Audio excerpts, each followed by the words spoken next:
Danes je predvečer nedelje Jezusovega krsta, nedelje, ki pomeni zaključek božičnega časa in pomeni vstop v tako imenovani čas med letom, v navadni čas.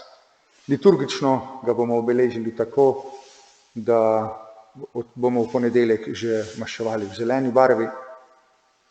Koledarsko nekako ta nedelja tudi že spominja na to, da smo prešli tisti najbolj temen čas leta, ko je bila noč najdaljša in smo že zopet v času, ko se dan daljša, nekje od božiča sem, se je dan že podaljšal za 15-20 minut in tako bo šlo naprej. Ta nedelja nam postavlja vprašanje, s čem odhajamo iz letošnjega božičnega časa, kaj bomo vzeli s seboj za popotnico, za ta čas med letom, kaj je tisto, česar se želimo med letom spominjati iz tega tritedenskega poglabljanja v skrivnost Jezusovega rojstva. Molimo. O Bog, tvoj večni sin je kot človek postal naš brat. Pomagaj nam, da bomo tudi mi vedno bolj podobni njemu, ki s teboj v občestvu Svetega Duha živi in kraljuje vekomaj. Amen.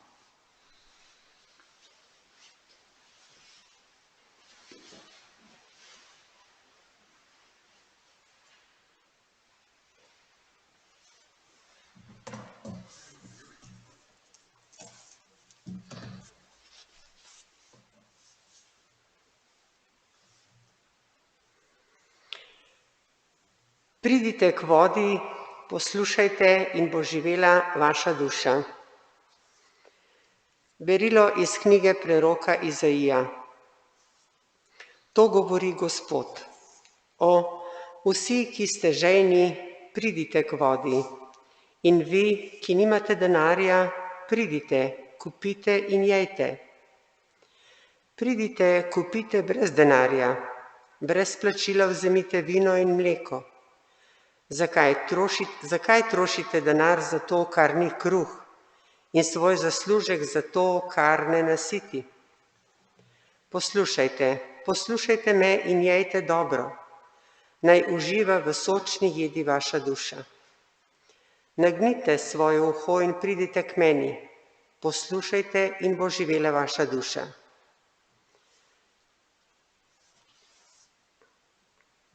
Vcepil vam bom večno zavezo, Davidove dobrote, ki so zanesljive.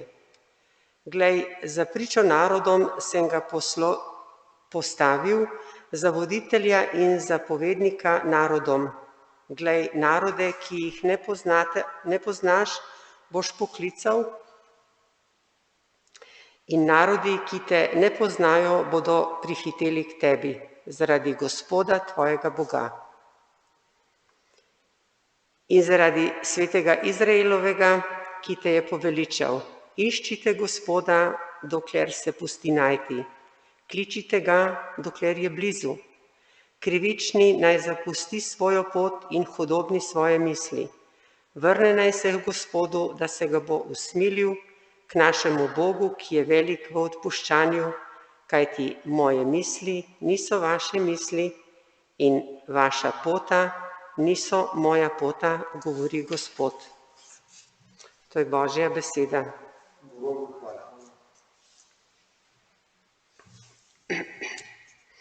Zajemite vode iz studencev odrešenja.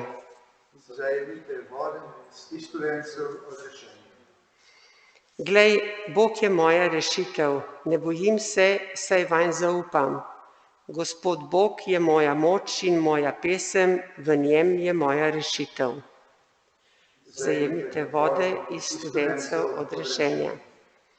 Z veseljem boste zajemali vodo iz studencev odrešenja. Zahvaljujte se Gospodu, njegovo ime kličite. Oznanjajte med narodi njegova dela. Razglašajte, da je njegovo ime vzvišeno.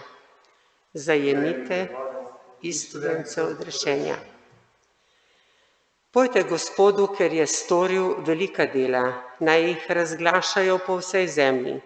Vzklikajte in vriskajte, sionski prebivalci, velik je med vami Izraelov sveti. Zajemite iz studence odrešenja. Drugo berilo, pričujejo duh, voda in kri. Berilo iz prvega pisma apostola Janeza. Preljubi.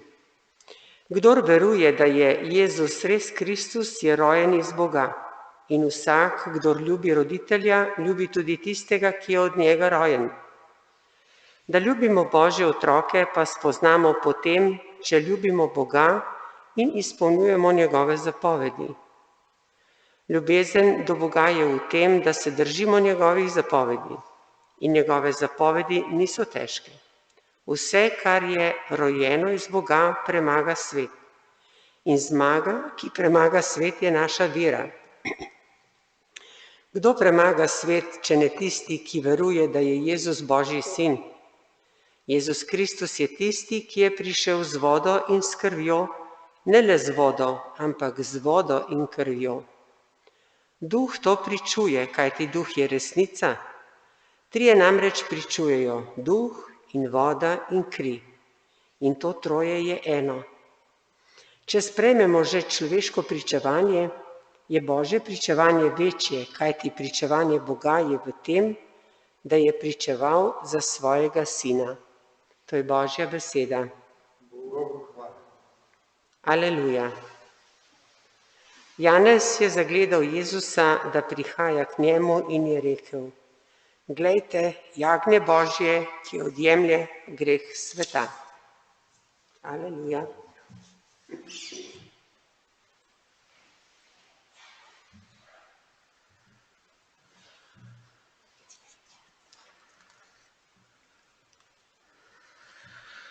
Gospod z vami.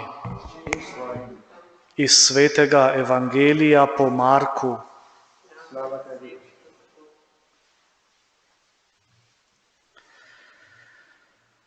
Tisti čas je Janez oznanjal: Za menoj pride močnejši od mene in jaz nisem vreden, da bi se sklonil pred njim in mu odvezal jermen njegovih sandal. Jaz sem vas krstil z vodo, on pa vas bo krstil s Svetim Duhom. Tiste dni je prišel Jezus iz Nazareta v Galileji in Janez ga je krstil v Jordanu. Brž, ko je stopil iz vode, je zagledal nebesa odprta in duha, ki se je spuščal nadenj kakor golob, in zaslišal se je glas iz nebes: Ti si moj ljubljeni sin, nad teboj imam veselje. Kristusov evangelij. Hvala tebi, Kristus.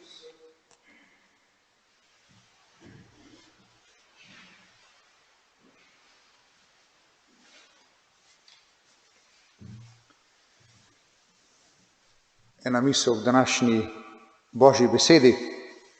Evangeljski odlomek nam torej prinaša prizor Jezusovega krsta, kot ga opiše evangelist Marko. Marko ne pove ničesar o Jezusovi mladosti, o Jezusovem otroštvu, o Jezusovem rojstvu, ampak začne svoj evangelij praktično s prizorom Jezusovega rojstva, z začetkom Jezusovega javnega delovanja. Jezusa nam predstavi kot človeka, ki se kot kdorkoli drugi postavi v vrsto, kjer Janez krščuje. V vrsto z ljudmi, ki so se prepoznali kot grešniki, ki želijo svoje življenje spremeniti na boljše, ki so ugotovili in spoznali v Janezovih besedah iskren klic k spreobrnenju in ki vidijo, doživljajo, da je prav, da svoje življenje spremenijo. V to vrsto se postavi tudi Jezus, ki je 30 let živel v Galileji, skrito vsakdanje življenje tesarja. Oboje, tako to, da je Galilejec, kot to, da je tesar, ne govori kaj dosti dobrega o Jezusu. To, da je Galilejec, pomeni, da živi nekje na skrajnosti Božjega ljudstva oziroma te obljubljene dežele, ki so jo Izraelci zasedli, nekje na severni meji, kjer je veliko prehajanja, veliko stikov, tudi s pogani. Vprašanje njihove pravovernosti je zagotovo aktualno. Na drugi strani se torej ga ljudje poznajo kot tesarja, kot človeka, ki nima svoje zemlje in mora ponujati svoje delo kmetom, ki običajno to delo znajo praviti sami. Nekdo, ki torej ni premožen, ki se nima s čem pokazati. Na tak način evangelist Marko predstavi Jezusa kot nekoga, ki je v polnosti solidaren s svojimi brati in sestrami, čeprav Božji sin, čeprav nedolžen, čeprav v svojem Božjem dostojanstvu neskončno svet in vzvišen, z nami ne želi vzpostavljati odnosa z te pozicije, ampak se spusti v preprostosti do tistega zadnjega med nami, da bi bil tudi z njim solidaren. In ko premišljujemo o Božiču in božičnem času, ki se izteka, lahko vsaj za hec morda pomislimo, kako je Bog, ki je imel na voljo vso večnost, da pripravi prihod svojega sina in da res do popolnosti razdela ta načrt, kako se bo to zgodilo, kako je Bogu morda vseeno v zadnjem trenutku ena podrobnost ušla in ta Božji sin se zaradi tega, ker v Betlehemu zmanjka prenočišč, mora roditi v hlevu in mora biti položen v jasli. In če je morda nekje si da še zamisliti, recimo, vsaj za hec, da je Bogu ta podrobnost ušla in da je bila to napaka v sistemu, da bi se pravzaprav moralo zgoditi drugače. 30 let kasneje Bog zagotovo ne bi še enkrat ponovil te napake. In če je že v jasli položen otrok, ravnokar rojen, tisti, za katerega želi Bog, da v njem prepoznamo učlovečenega Božjega sina, potem je to, kako se Jezus predstavi na začetku svojega javnega delovanja, v resnici samo potrditev, da Bog ne želi nastopati, ne želi prihajati z močjo, ne želi prihajati kot nekdo, ki je vzvišen, ki bi se ga bilo treba zaradi njegove moči, zaradi njegove slave, kakorkoli bati, ampak želi prihajati k nam kot tisti, ki je ljubezen, ki je učlovečena ljubezen, kot tisti, ki ljubi. In tisti, ki ljubi, če želi v resnici biti prepoznan kot tak, se mora narediti krhkega, se mora narediti nemočnega. Ker takšna je ljubezen. Na videz šibka, na videz krotka, na videz nemočna in samo v tem je ljubezen lahko to, kar je, in samo na ta način ljubezen lahko pokaže svojo resnično moč.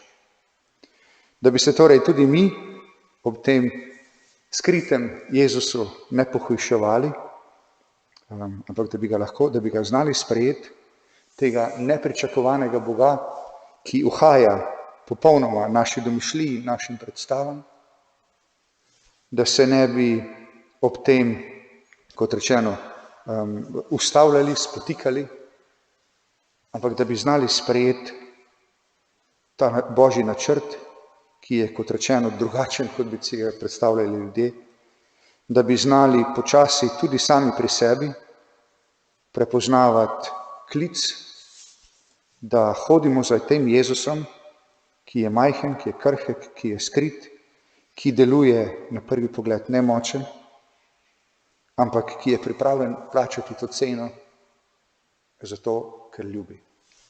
Da bi znali tudi mi, kot rečeno, prisluhniti temu klicu, hoditi za njim, tudi za ceno tega, da nas imajo kdaj za naivne, da bi lahko razumeli, da je to cena Jezusovega učenca, da je to cena tistega, ki ljubi.